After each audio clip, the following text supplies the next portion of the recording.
Yeah, so welcome, welcome. Feel free to make yourself comfortable wherever you are to roll your shoulders back, lean back in your seat. Get something warm on your lap or on your body.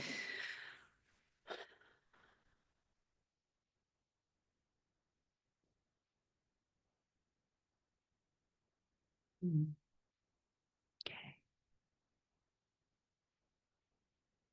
So the first thing that I want to say is welcome. This is a really gentle, welcoming practice. Hey, Elizabeth, welcome. Just kind of getting situated here together. Yeah, it's a really gentle practice.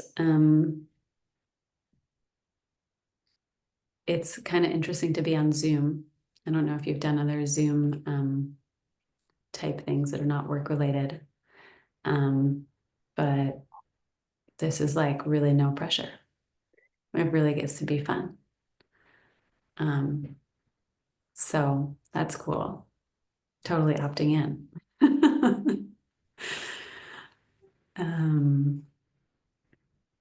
Yeah.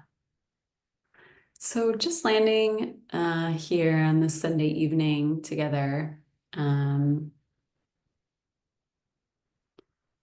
Maybe just taking a moment to look around at the other people that are here with you. And Alan's here with us too, but she's off camera. And just see and take in the faces of people who have chosen to be here, tending to our bodies, our hearts, our breath, and our overall well-being.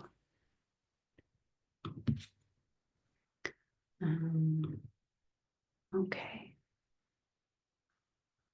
So I'm going to share a bit about the practice and some things that you can do to support your body. I'm going to share some different kind of orientations. I think it's important for you to just, especially those of you who don't know me, get a sense of a little bit of my background and how I orient to these teachings or practices. There's just so many meditation and yoga and somatic ways out there. So to give you a little bit about how I've chosen to do this practice and offer it in this way, as I have done it with a lot of intention. And yeah, and then we'll wrap up, and I'm going to try to be done by 7:30. And then if you have questions, or if you have historically struggled with meditation or yoga or something and you want to ask questions, I really welcome your questions, because I'm not gonna, only gonna say so much in 20 minutes, but sometimes through questions we can get more into like direct sense of what could be helpful for you.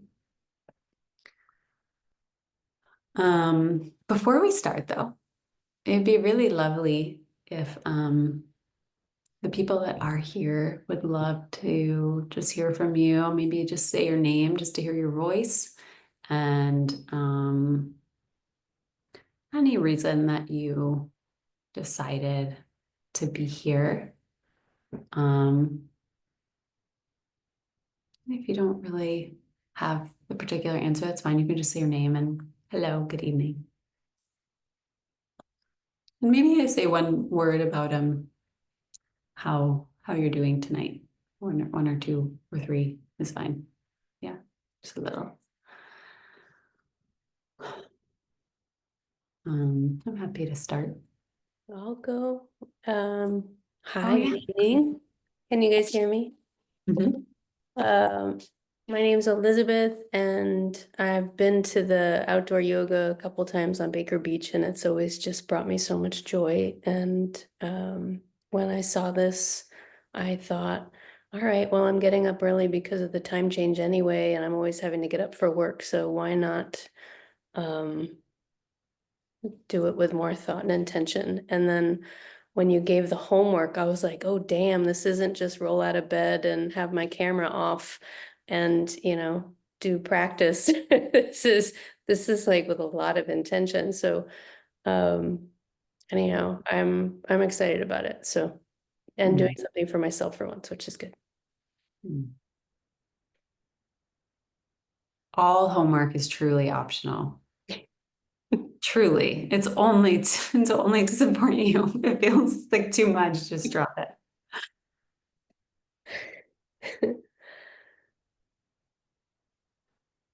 Thank you. I'm happy to hop in. My name's Lissa. I am just off the heels of a yoga retreat in Greece, actually, that a friend ran.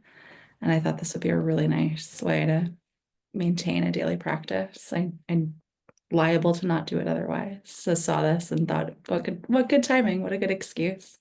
Similarly, I'm up early for work and for trying to stay on East Coast time zone as I do a bunch of travel. So I'll be in and out a couple of days for travel, but thought this would be a really nice balance to that schedule. And to the other question of kind of how am I feeling tonight, I'm holding space for some grief tonight. Thank you.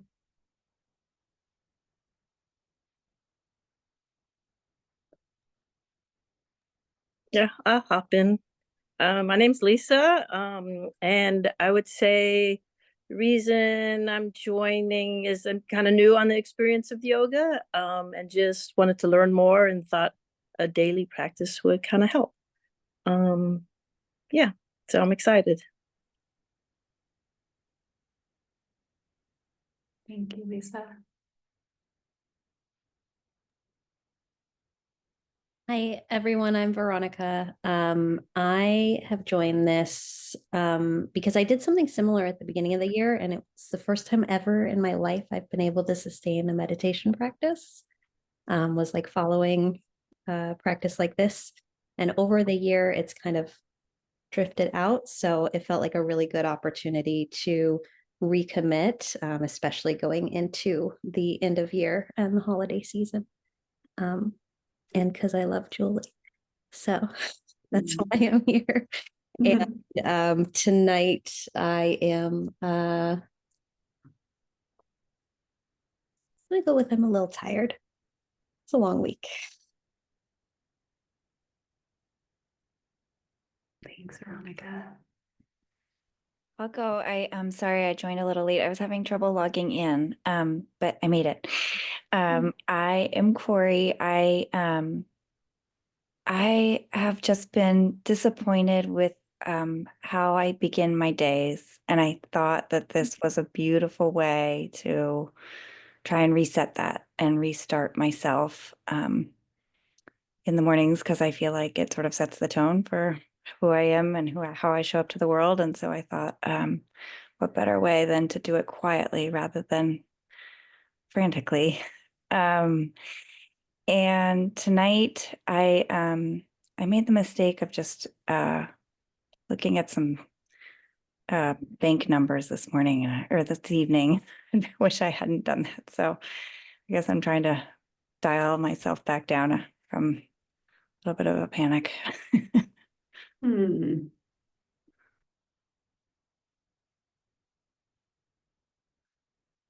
so much for sharing.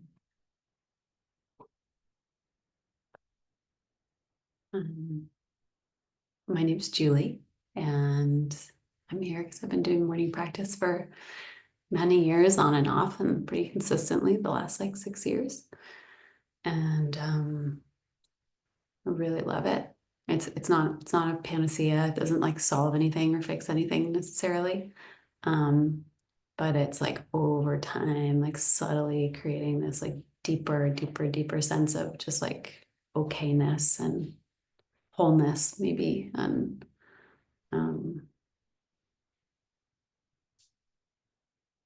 yeah, like more unshakableness. That feels really, really, really good. yeah, kind of like neuroscience meets habit building meets like just spirituality in some way. And now spirituality could include all of that to me. And maybe mystery too. But anyway, yeah, I'm doing well tonight. I feel really happy to be here. So also been a big week, but happy to be here. So okay, wonderful. Thank you. Julie, if you can hear me, I can introduce myself very briefly. We can hear you totally. Okay. I'm sorry for the background noise. To start, I guess I'm feeling tired and achy, and my flight back to the Bay was delayed. But the beautiful thing about that is that allowed me to listen into this live as opposed to the recording tomorrow. So silver lining. I had attended a few outdoor yoga sessions. I'm on your mailing list, and I have previously really benefited from a regular practice. And as life has gotten more crazy, I've dropped said practice, and I could really use it more and more. So I'm looking forward to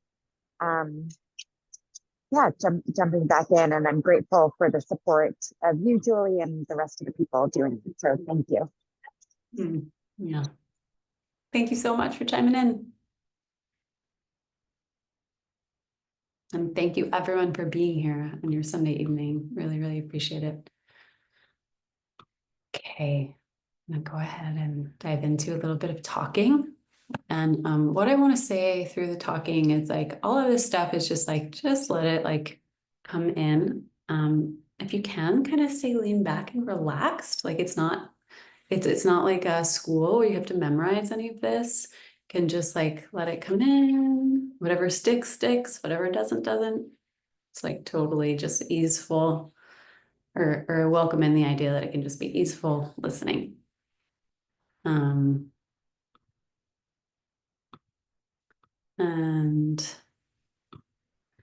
a big part of this practice is just like embodied learning. So we learn what we're available to learn at this time. And even by learn, I mean like we take in like nourishment or just like a new sensation in our body or a new opening to the degree that we're able. So just kind of coming into the body. You might place some hands on your body anywhere that feels good and just like welcome yourself here. You might give yourself a little hug, a little squeeze. Yeah.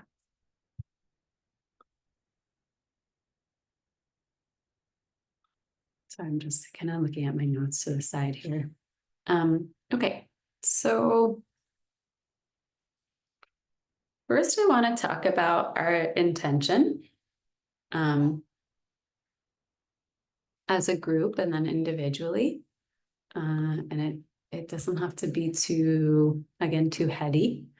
I'll share some intentions that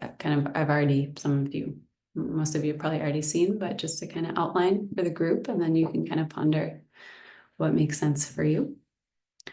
But Joseph Goldstein is a longtime mindfulness teacher, and he has this quote: "Whatever we frequently think of and ponder, that will become the inclination of our mind." So not just our mind, but just like our heart, mind, our overall attention, right? Whatever we frequently think of and ponder, we will incline towards. That I'm sure we've all heard this one before, but really, really powerful. So here are some intentions, and intentions can anchor you, can be something. If you get busy during the practice in your mind, just to help you like gently come back. So to ground in our bodies, and we'll talk a little bit about somatic sensing, and also to ground with the earth body. So like the living, breathing earth that is inside of us, is all around us. But we live really differently than humans. Most humans live for a really long time. We wake up in a house, not in our natural environment of just nature every day. So I so welcome the intention of reconnecting with the earth, even from our homes. To collect and unify our attention. So just even notice what happens when I say those words. Like, does it sound nice? So it sounds, I'm like, ooh, collect and unify our attention. That sounds nice. It sounds peaceful. To experience letting in ease and goodness. So this is a really nuanced one in that it's not about pushing away hard, negative, sad, challenging, any of that. It comes from a really deep philosophy that I feel very connected to, which is that after studying somatics for the last few years and just my own direct experience, which is that the more resourced we are, the more we can let in what genuinely feels good, not like hypothetical, but what genuinely feels good, the more we can also like meet challenges or more courage we can have to do hard things because we feel genuinely connected to resource, to goodness.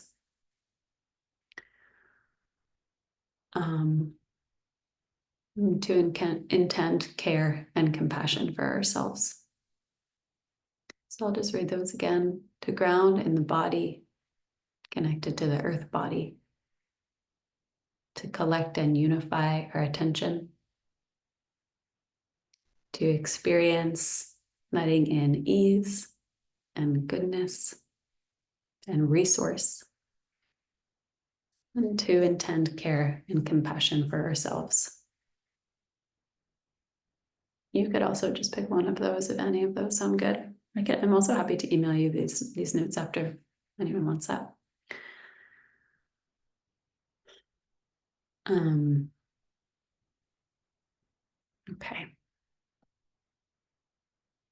So those are like some higher level intention things, and I just want to break out a couple more things.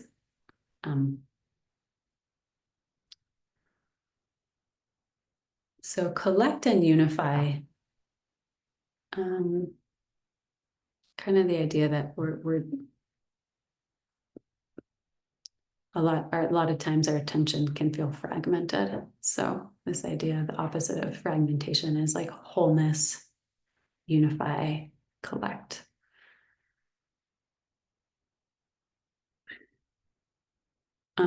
This principle of allowing, it's also pretty like foundational and nuanced one. Allowing what's here to be here.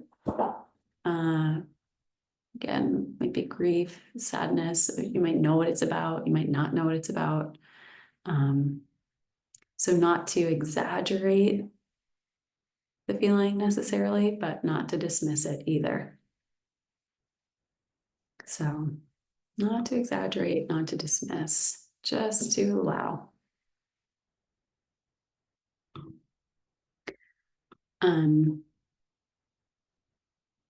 So we're going to be moving, right? Slow movement. And then we'll do some sitting as well and some breath work.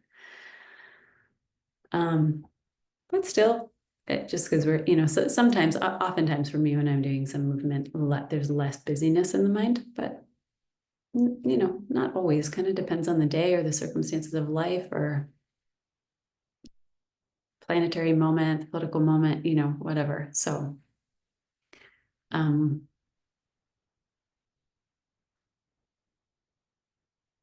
this one's really key. How many people here have heard of the Buddha's second arrow teaching? Anyone? Okay, a couple people. Cool. So, This teaching is about there being pain. So the first arrow is like when an arrow is like shot into your body, you're like, oh, it's painful. The second arrow is the pain that we cause around the pain. So it's like shooting the arrow again, like deeper or like in a different direction, or just like adding more layers of suffering. So it's the kind of thing where the allowing, right? If there's a challenge here, or if there's like a looping thought, it's like sometimes to like make it go away is just, it's really not even the point, but to to focus on like, God, this looping thought is so annoying, and like to keep like deepening the kind of judgment around it, or wanting it to go away, or kind of anything besides like allowing, it is can be deepening. So, by the way, all the things that I'm sharing about are just like lifetime practices. So I'm sharing them in a pretty condensed form. But I would feel remiss not to share them, just to give a little context. So yeah, when there's I won't even say if, when there's looping thoughts, when there's challenging emotions, do your best to allow and either offer yourself compassion, like any place, even if you have 1% of compassion to offer yourself that 1%. If you're just like, can't even feel the compassion, you can intend to offer yourself compassion. Like I that is my intention, to be compassionate with myself.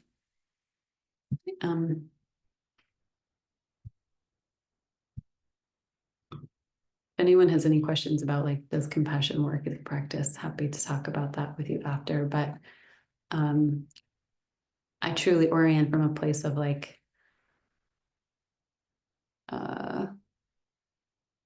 compassion is what most of us, and understanding is what most of us missed as kids. Maybe not all of us, many of us, or missed somewhere in our adulthood, being with ourselves, and that we're naturally oriented towards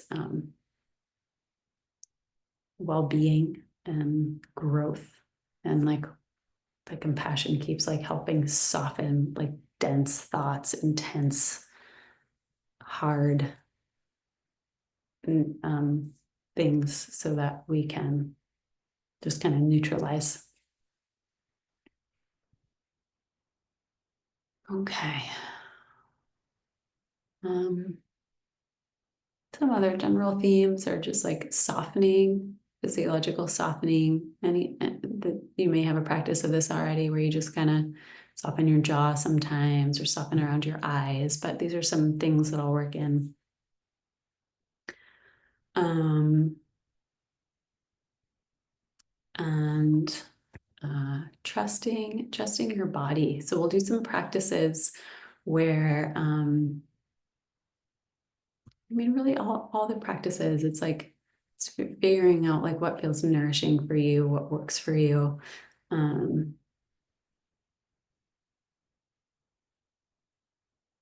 Yeah.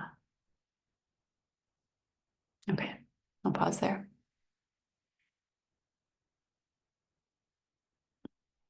So, and the last theme is, again, allowing and ease and nourishment.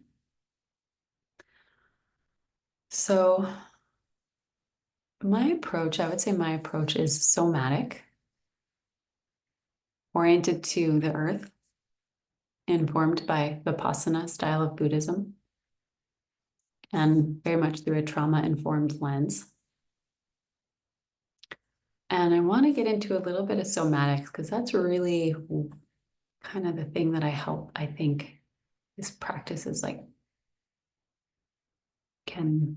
there's so many ways that it could support you, but this is one way, right? So I kind of talked about at the beginning, it's more of like an experiential learning, like just having your own experience, right?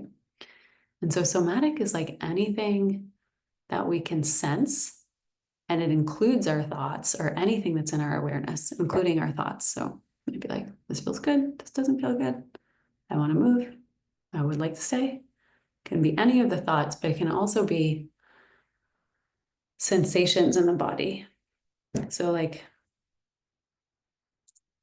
our orientation, most of us is like, this feels good, this doesn't feel good here. And so see if you can stay with like, what feels good about this in a certain stretch, or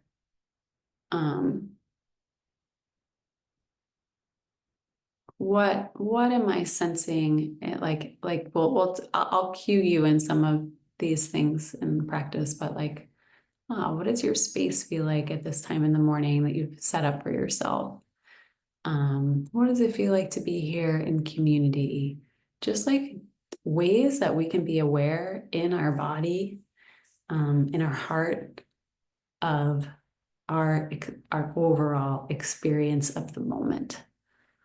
And it's really quite like subtle, integrative learning, integrative experiential practice. And yeah, does that kind of make sense? Okay. Hope so, a little bit. Okay. So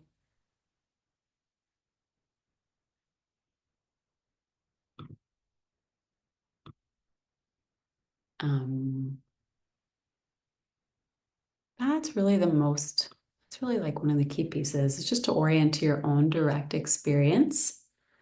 Just aware that like habitual thought loops will always be there. Our job through meditation, through yoga, through mindfulness practice is not to stop the thought. It's actually to have our practice of compassion and awareness of it be so okay. Like, oh, there it is. There it is. There it is. And so kind, or like a parent just welcoming the little kid back. Come on back. And at first it's like, it's a lot. And I don't know, everyone has different experiences. It could be a lot any day, but it absolutely becomes more normal. So again, point is not to stop, fix, change. And so one of the ways we can try compassion as a somatic sense is not just here, right? But really feel like the care that you have for yourself, like that we all deserve care and love. And it could be feeling just like softness. You can just like invite in softness in your hands or softness in your heart. That can also help with compassion. So all of this practice will kind of support that care, deep, deep care for ourselves. Okay.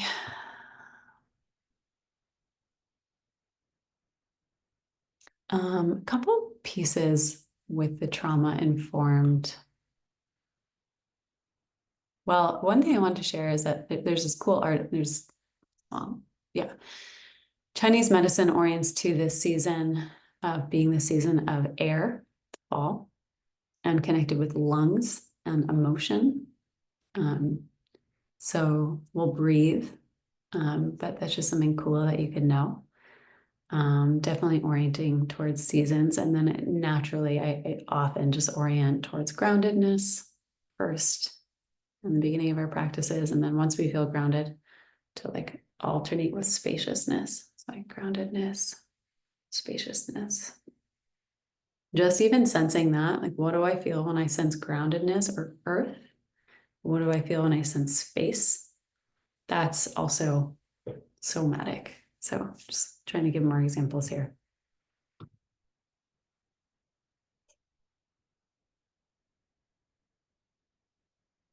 Okay. So yeah, a little bit about the trauma piece. I'll try to wrap up in the next few minutes here. One of the ways we can look at trauma is as a disconnection from our body and from our environment. Disconnection from our body, disconnection from our environment. So some of the tools you can use, again, we'll practice this, but just also giving you an idea of why we're practicing this, is orienting to your space in the morning, like just taking in something in your space that feels good. Maybe like something, candle that you've set up for yourself, or a plant that you have, noticing just like the safety in the room. And then also orienting to our body. So that can be through like compassionate touch, that can be just feeling your body. So trauma is disconnection from body and environment.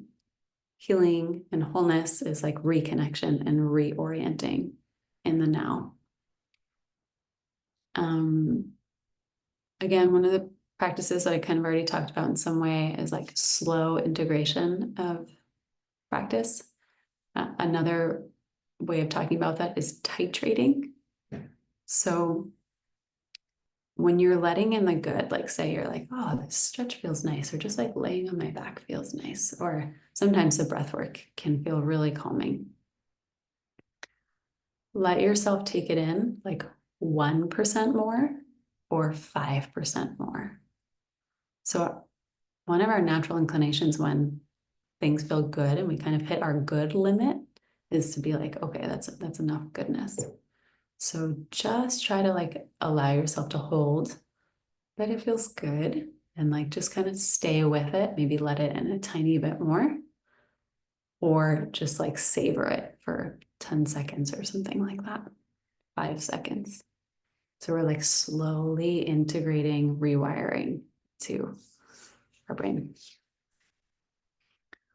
So yeah, savoring or titrating. The practice is pretty gentle, I think, but that doesn't mean that you couldn't still be triggered or just want more of a sense of connection. Our social nervous system is our most evolved part of our nervous system and a really important part of our nervous system. And we need social connection. And so if there's any time that you sense in some way that you're like wanting connection, you can imagine the people here with you. We'll do a little opening prayer tomorrow of just like envisioning everyone in a circle that's practicing.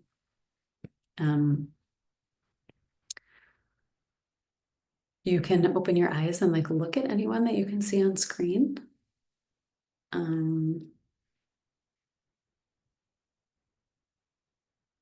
Yeah, you can keep your eyes open at any time.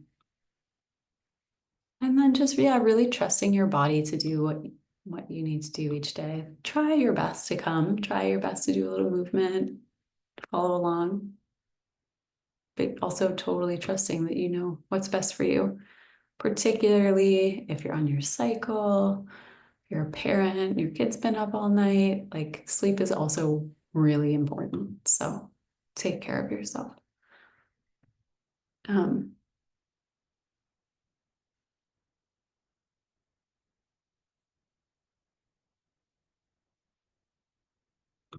there's a lot more I could say about the trauma piece, but I think that's good for now. I do really want to say about your body in meditation, the end, and when we start, we'll be in stillness, and then we'll end in stillness. To either sit on the couch with your feet on the ground, or sit up on a cushion, or sit in a way that your knees are either even with or below your hips. So if your knees are coming up, many of you might know this, but it's probably going to round your back. So it really doesn't matter if your sitting in a chair, maybe even better, or on the floor, however you want to sit, just sit comfortably or moderately comfortably, as comfortable as you can be for sitting. Okay. I'm going to officially close this part. If you have questions, happy to stay on and answer some questions. So just taking a breath.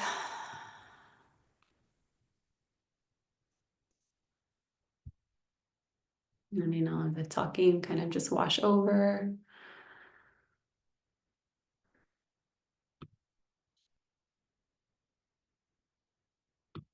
And may our time here be of benefit to all beings without exception, everyone included. And this is a practice of casting. So it's like a wrapping ourselves in our choice. So casting ourselves in choice and also casting ourselves in togetherness. And casting ourselves in flow, in the union of choice and togetherness. And the possibility of being deeply connected to and flowing with life. And we are together as a community, a spiritual community that attempts to align with life, with beauty, compassion, truth, and clarity. And we acknowledge great mystery, and we're grateful to be here together. Okay. That's it for the share.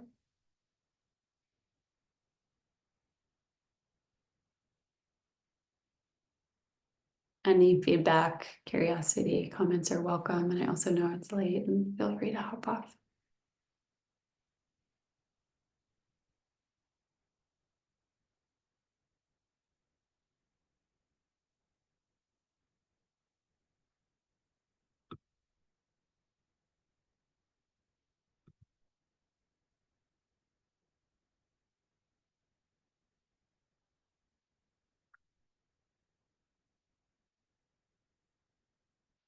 Mm.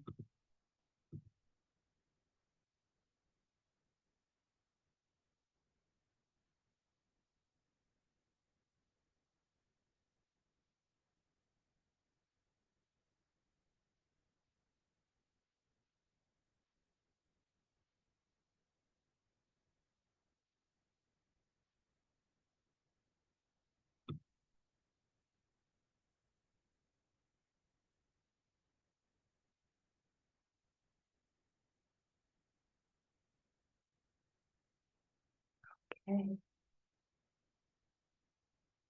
Any reflections of something that landed for you?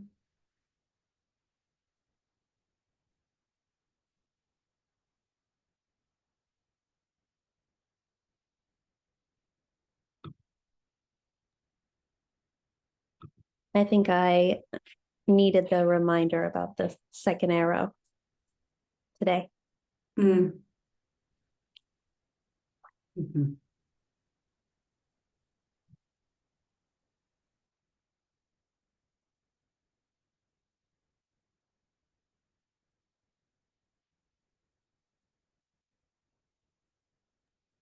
Personally love the image of imagining everyone in a room together in a circle. It's really powerful to keep that in your mind's eye. So thank you for the reminder on that. Mhm. Mhm. Yeah.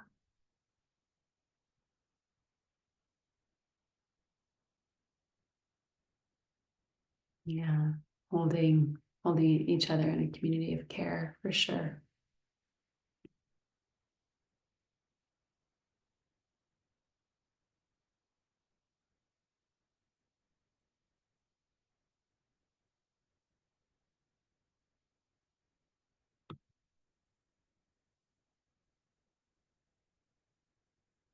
Mm.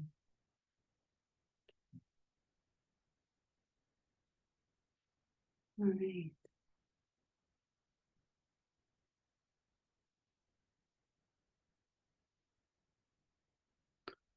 Yeah, I just wanted to share too, what Lisa, what you said of having like the experience of like, oh, that's powerful. Like, that's a somatic experience too, right? That there's like a felt sense of something happening, and it's not even actually happening in physical space, but it's definitely a thing, right? So that's like, how does visualization affect us? How does like staying with our body sensation kind of change how fast or slow our mind is going? Yeah, so I want to give lots of examples because people are often like, what is it? It's kind of like everything beyond thinking. But I'll just add in one thing is that somatic is, but particularly in this practice, can also be like staying with sensations in your body and then noticing how they open up even the tiniest bit of space, whether it's in your body, in your heart, in your mind.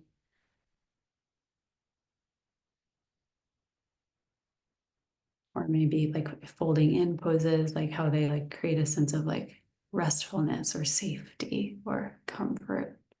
All of those things are just like noticing when we feel those qualities.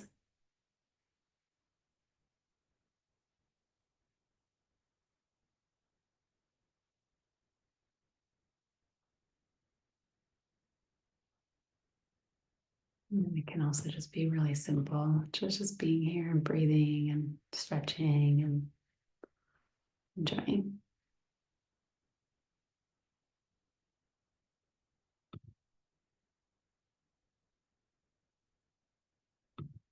Okay, friends.